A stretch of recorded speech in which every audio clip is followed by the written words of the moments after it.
Mulțumim, avem detalii exclusive din culisele pregătirii vizitei lui Joe Biden la Kiev. A fost de altfel o vizită fără precedent, prima oară când un președinte al Statelor Unite a mers într-o zonă de conflict pe care armata americană nu o controlează. Riscurile au fost unele uriașe, spune corespondentul special CNN Clarissa Ward într-un dialog cu trimisul nostru special în Ucraina, Cristi Popovici. Can you explain to us about President Biden's visit here in Ukraine, all the secret kept until the last second? How did you find out? Did you know about him coming here?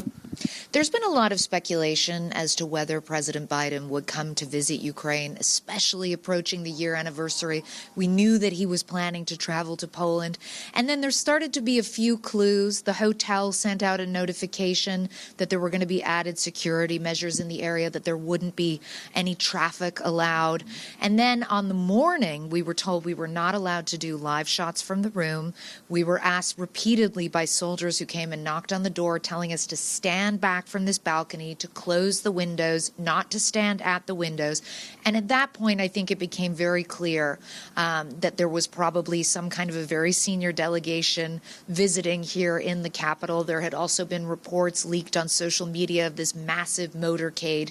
And then we literally watched ourselves as President Biden and President Zelensky went into the Cathedral of St. Michael behind us, spent about 5 minutes inside the cathedral, and then walked out and laid their wreaths before moving on. The whole thing lasted just 10 minutes, but the amount of planning and preparation and secrecy, as you say, that went into making this happen is part of what contributes to it being such a historic event. Is it true that the reporters on board Air Force One were told not to keep their phones on, or the phones were taken away? Their devices were taken away. There were only 2 reporters who were allowed. They had been told a couple of days in advance, but sworn to secrecy. And so it had to be this way because you understand, for the President of the United States of America to visit a war zone where the U.S. military itself is not active is pretty much unprecedented.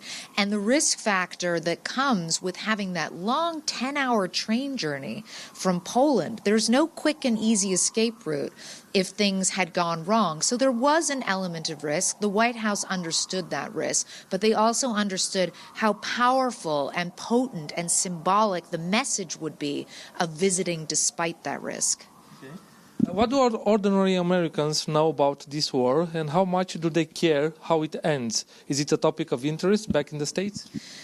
I think this war has definitely galvanized a lot of interest in the U.S. and a lot of public support, because people understand implicitly that this isn't just about Russia and Ukraine. This is about an existential ideological battle between authoritarian regimes and democracy. And that's something you will hear the Ukrainians saying over and over again. This isn't about our territory. This is about a way of life. This is about a set of political ideals.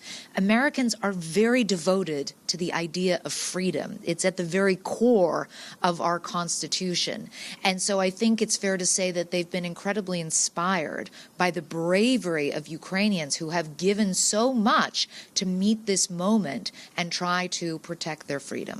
What do you think is the message sent by President Biden by coming to Ukraine yesterday? The message to Vladimir Putin, who has kept his annual speech today. Nothing new on his speech, but what do you think President Biden's message was to Putin? I think the message that the White House is trying to telegraph is that your tactic is not going to work.